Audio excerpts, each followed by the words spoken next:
Welcome back, another video of electronic device. So now in this class we are going to discuss about the conductivity and mobility of charge carriers. Okay.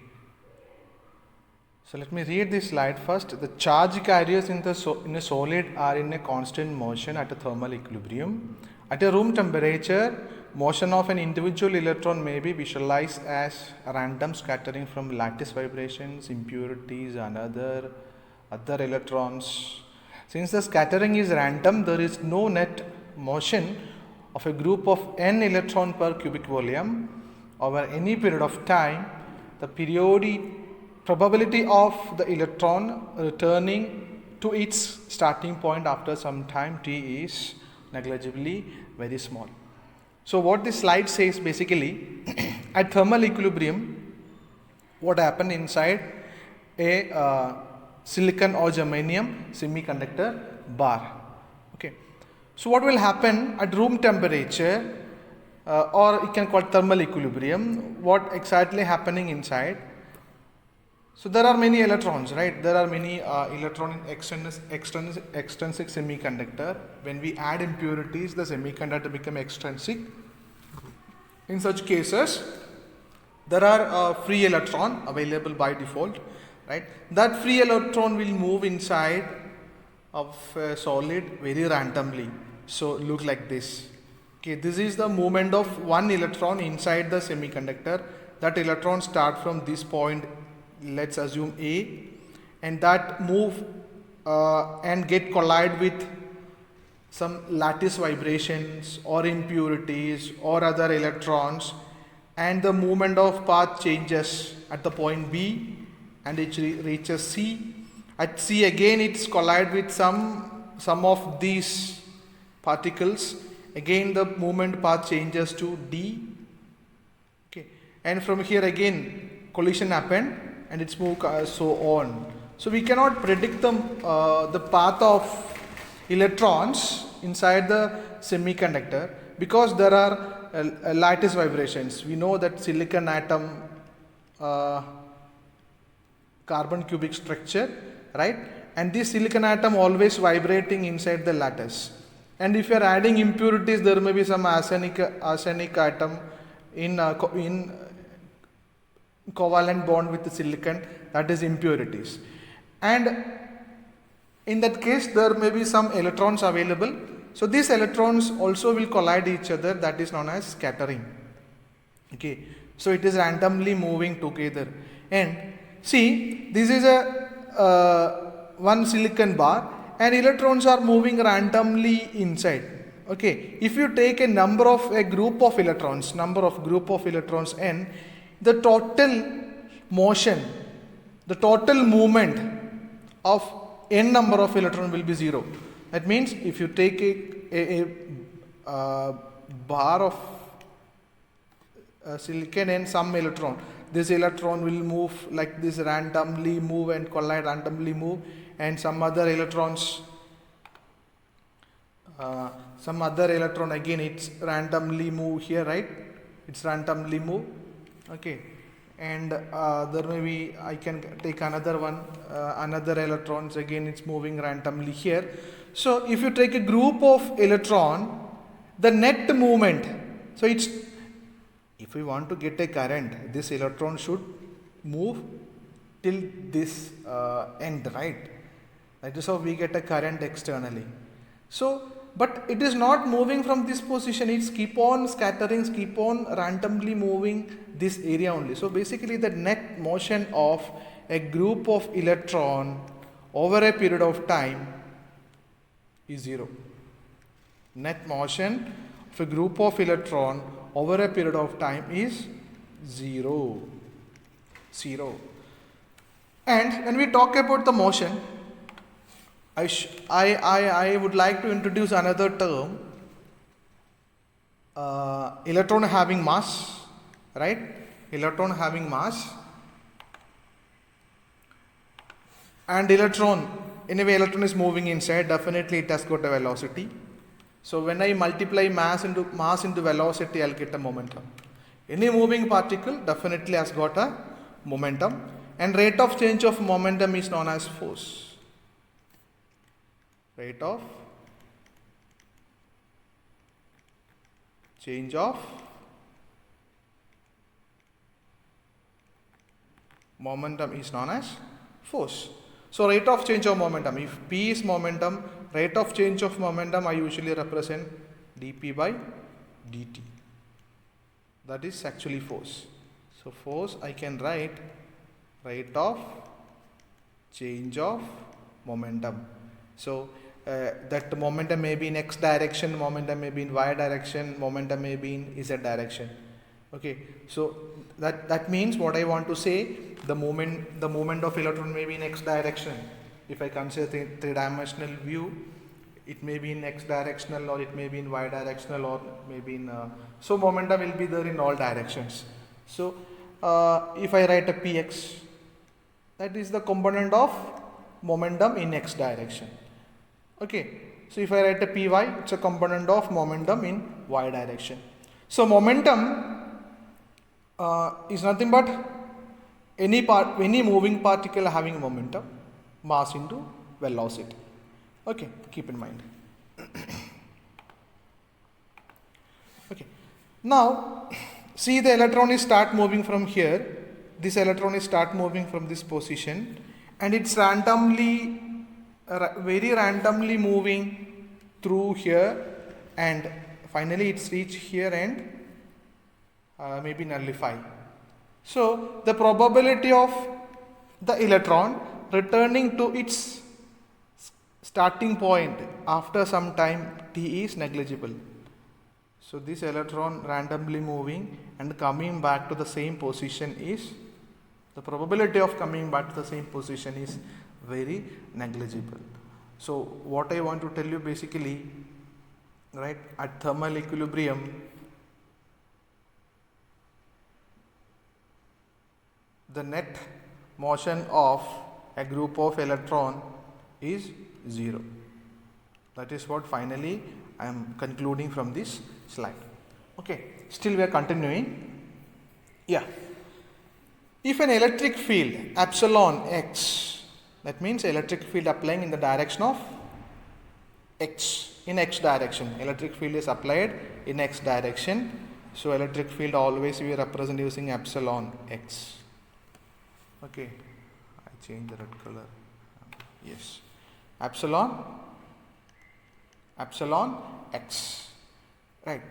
So when I apply an electric field, definitely each electron experience a force because of the electric field. So this electron having a charge, when I bring a charge into electric field, the charge will experience a force. So the electron charge is q, our electric field is epsilon s, which is the force experience on the electron is nothing but minus q into epsilon x. I told you force is equal to rate of change of momentum, that actually dp by dt. P is representing the momentum. Since I am applying the electric field in the x direction, I supposed to write F is equal to dpx divided by dt, that is equal to minus q epsilon x. So what is this expression says basically? And this is for one electron. There are n number of electrons. Then what is the force? Force is equal to dpx by dt is equal to minus q into, there are n number of electrons, epsilon x. So this is actually the force of rate of change of momentum of a group of electron under an electric field, okay. And see, electrons are moving because of the electric field. Definitely what will happen? It will collide with lattice atoms, it will collide with other electrons, it will collide with, if the extrinsic semiconductor, it will collide with impurities, right. So collision is again you are giving force on other particle, it will exert, it will reflect the force back, equivalent opposite motion. Force will be transferring each other. Definitely there is a change of net momentum.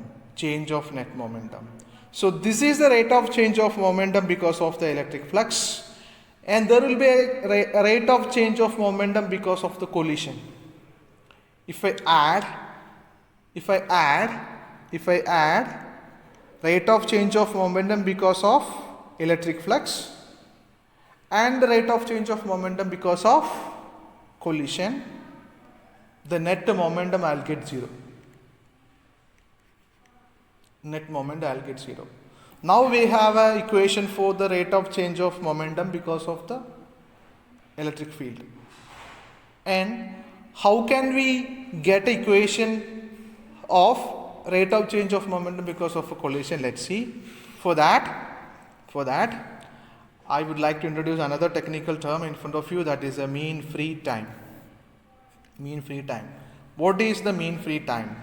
So before that, let me tell you what is a mean free path.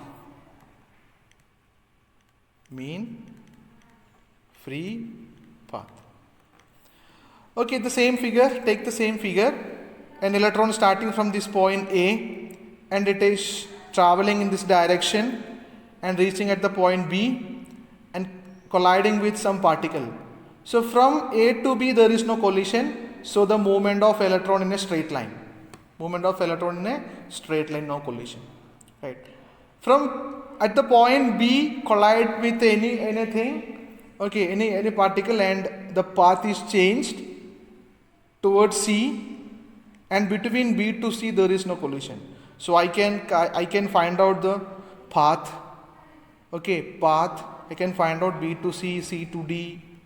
I can calculate the path distance, right? So I can calculate the average of the free path. That means the path in which there is no collision happening.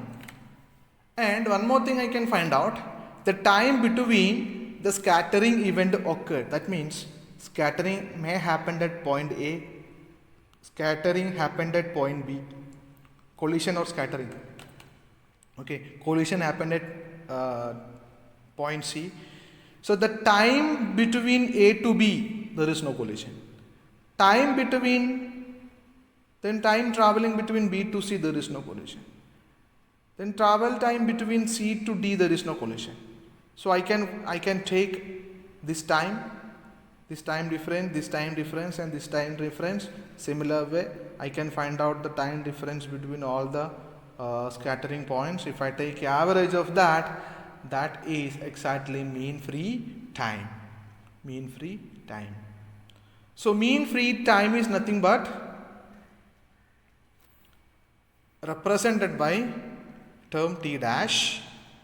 Okay, it's a mean time between scattering events. So there is a possibility of happening a collision after mean free time. There is a possibility of happening a collision after every mean free time. If the mean free time is 0.5 nanosecond, actually nanosecond, it's a large time with respect to the collision anyway. Okay, so for our convenience I am taking nanosecond. So every 0.5 I can expect one collision. That's what the meaning. Every 0.5 nanosecond I can expect the collision of that particular electron if you track the path of the electron. That's what the meaning of mean free time. Okay. Then, so now I hope you understood the concept of mean free time. Okay. So collisions are truly random. We cannot predict any at what time exactly it happens. I can say there is a possibility of collision. So I can find out the probability of collision. I cannot particularly say at this instant collision will happen. Now collision will happen. within 2 seconds, within a very small span of time collision. I cannot say like that, but I can say what? Probability of collision I can say. So in random process, using random process, we can find out the constant probability of collision. Then you consider small interval of time dt, small interval of time dt. For example, our t dash is equal to 0.2 nanosecond. Consider dt is equal to 0.1 nanosecond. Right. Every dt, every small interval of time, you are watching whether there is a collision or not. But you are watching only 0.1 nanosecond. Only that time span you are concentrating on this and watching whether there is a collision. But what is our mean free time? Mean free time is 0.2 nanosecond. So if you are watching with this short span of time, you cannot find out any collision of electron in this. So probability of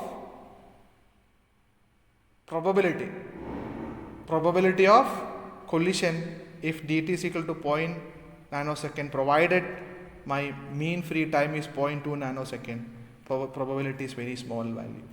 If this is 0.6 nanosecond instead of 0.1, 0.6 nanosecond, you can say at least you can see 3 collisions. At least you can see 3 collisions. You can say the probability of collision is there. You cannot say 3 because probability lies between, maximum probability should be will be 1. So you can say probability is 1 because collision will happen. The probability of electron collide with impurities, other electrons, lattice vibrations or phonons, I can say it is 1 because collision will happen. So how can I find the probability? I should do dt by t dash. dt by t dash should be some value in order to say there is a probability. So the probability that any electron has a collision in the interval dt, small interval dt, is dt by t dash. Okay, this collision, electron is moving because of the electric field. Okay, so electron will move in the opposite direction of the electric field. I forget one point. This minus sign, because of that you are applying electric field in this direction. Just assume you are applying electric field in this direction, but always the electron movement opposite to this direction. That's why this negative sign. Okay. Yes. So here that is the probability of collision. This collision basically deaccelerate the electron motion. Electric field is trying to accelerate the electron motion, but it colliding with some particle that basically deacceleration, provide deacceleration to the movement. That is why this negative sign comes.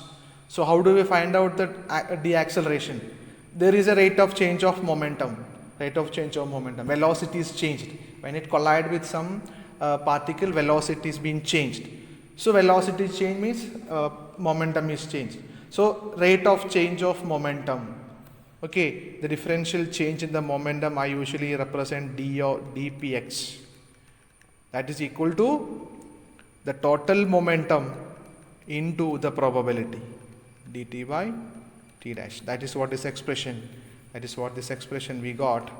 dpx is equal to minus px into dt by t dash.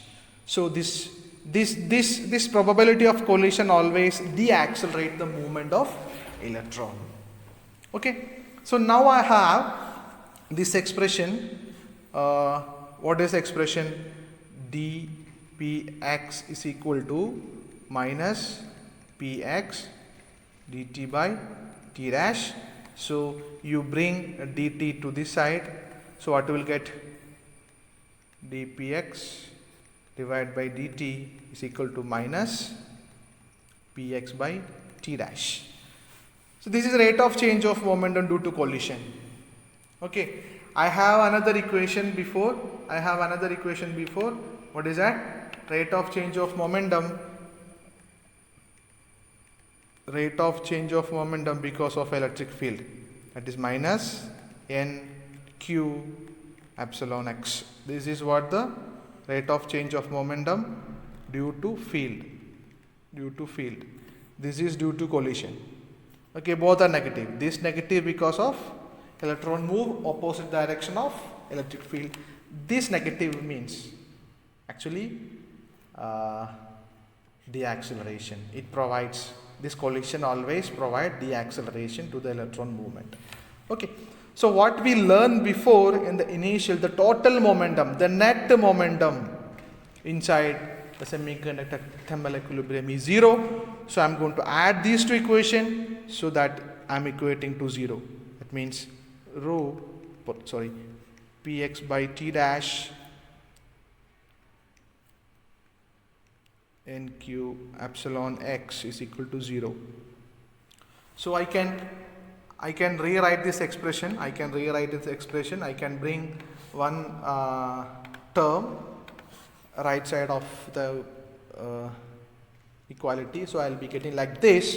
Now if I write something like this, p of x divided by n you bring to the left hand side, that is equal to minus t dash q epsilon x. So the total momentum divided by number of electron, what it gives. So we got this expression, that is what here. Okay, what exactly gives? Total momentum divided by number of electron will give you the average momentum, right? That will give you an average momentum. The average momentum usually representing like this, average momentum. Okay, average momentum is equal to minus qt dash epsilon x. That is average momentum. What we know about momentum is equal to mass into velocity. So the average momentum is equal to mass into average velocity. This is x because we are talking about the x direction, positive x direction. So how can I find out average velocity here? The average velocity is equal to simply average momentum divided by the mass. That's what here I did, the average velocity. The electron have on the average a constant net velocity in the negative x direction, right? Negative x direction, that is this. If the total momentum divided by the mass, that is the conductivity effective mass, where Mn star is conductivity effective mass. That if you take an electron individually, the electron having some mass, right? When you put the electron into electric flow, the mass is going to be effective mass. Okay, so the effective mass is there in the textbook base, it's there but not in the syllabus, so I didn't touch that. There is a slight difference between the mass of individual electron and the mass of electron in the orbit. We know that orbit is not a circle, it's a elliptical shape, so that the mass, there is a slight difference in the mass. For time being, understand, Mn star is a conductivity effective mass, but it mass only, right? So I'll get average velocity if I take if I divided this right hand side with the m, also left hand side with the mn, the right hand side also I need to divide by mn. So this entire term I need to divide by m, right? This entire term I need to divide by mn. Same way, this right hand side also I am going to divide by mn star. So I get this expression. This expression is very important. Do you know why? This is all constant. Q is electron charge, that is a constant. electron charge is constant, and average time, mean time is constant, mass is constant, then the velocity only depends on applied electric field. The velocity, applied electric field. Thing is that the velocity, this minus sign, what it gives exactly, okay, it opposite to the electric field. Velocity will be opposite the electric field, or electric field should be opposite the velocity. Both are vector, both have a magnitude and direction, right? Yeah. So that exactly gives the velocity is opposite to electric field, and it only depends on the electric field. So velocity only depends on the electric field. These two things you should remember in your mind. Now, so now that we are moving into an important area of this derivation. Definitely electron is moving. Okay, the moving electron nothing but the current. The moving electron is nothing but the current. Then how do we write the current? Current density J. What exactly that? For that, I need to consider a unit area or a unit volume. Now, in the two-dimensional, consider only unit area. Okay, so electron is moving from this side to this side. One electron, two electrons, some electrons are colliding and reflecting back. Okay, one electron is moving and reflecting back. So if I consider only this portion, unit area, then the current is nothing but the number of electron with its velocity. I need to consider how many number of electron is crossed this unit area with what velocity. If I know number of electrons, I represent n, and average velocity of this electron, there are n number of electron is moving. It's difficult to consider all the velocity, different velocity. So I consider average velocity. So that electron with average velocity multiplied by the charge will give you the current. What exactly the current? The current density resulting from this net drift. The term drift I didn't taken so far. So the movement of electron due to the electric field is known as drift. This net drift is a just number of electron crossing a unit area per unit time multiplied by the charge on the electron. Right?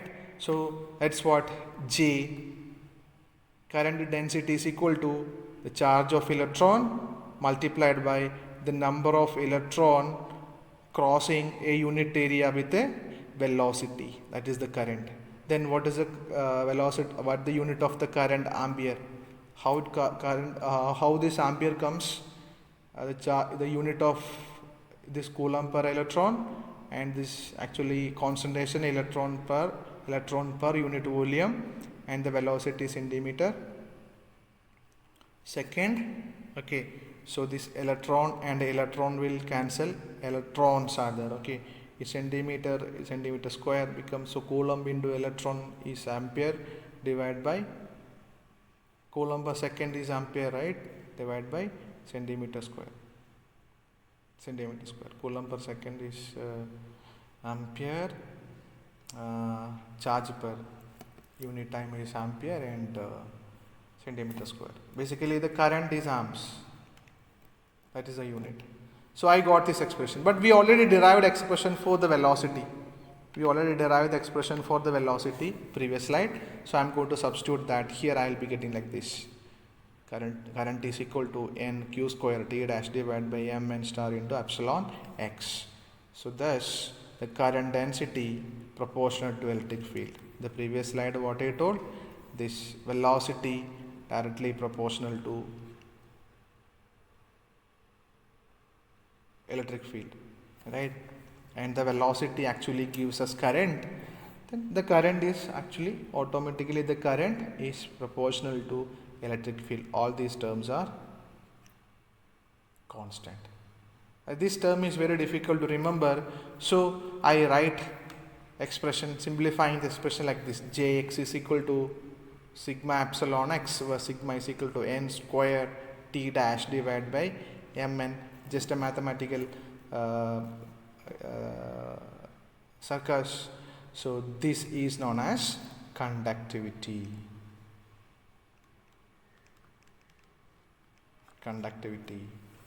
Okay, resistance is actually ohm, conductivity is 1 by ohm is a unit.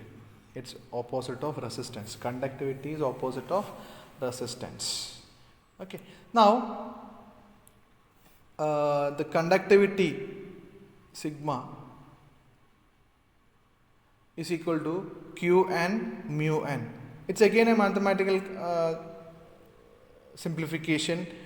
I write n into q into t dash divided by mn star. In this I consider as a mu n. So what I can write? Q n into mu n. This mu n is nothing but q t dash by mn, that is known as mobility of electron. Mu n, mobility of electron. If I write a mu p, that is mobility of holes. What exactly the meaning of mobility? Physically, easiness of an electron traveling or drift in the material. Easiness of a hole drift in material. So how easily this electron or hole move inside the semiconductor is known as mobility. Okay, now mobility and conductivity, we know what is mobility and what is conductivity. Now I can substitute this term here. So what is my Jx? Jx is equal to q n mu n epsilon x. This is current due to electron. Current density due to electron. Right? Then still continuing with the mobility, I can write the mobility expression like this. How do I get this expression? This expression I get from this. Here. This is basically my mobility. Right? Qt by mn is a mobility. So I can write mobility is equal to velocity divided by electric flux. That is what written here. Mobility of electron is equal to velocity epsilon x, negative sign, we know why negative sign comes. So this is actually that unit of the mobility. The minus sign is nothing but drift is opposite to the field. Now, so this expression already we have written for electron, and we know the current is not only because of the electron, it's because of the holes as well. So I can write the same expression is equal to q p mu p epsilon x. So this is jx, second j dash x. So total current, this is j dash x, j double dash x. I just representing that. So total jx is equal to what? Right? It is j dash x plus j double dash x. If I want to explain to it, so I will be getting like this. Because the charge of hole and charge of electron both are in, charge is same.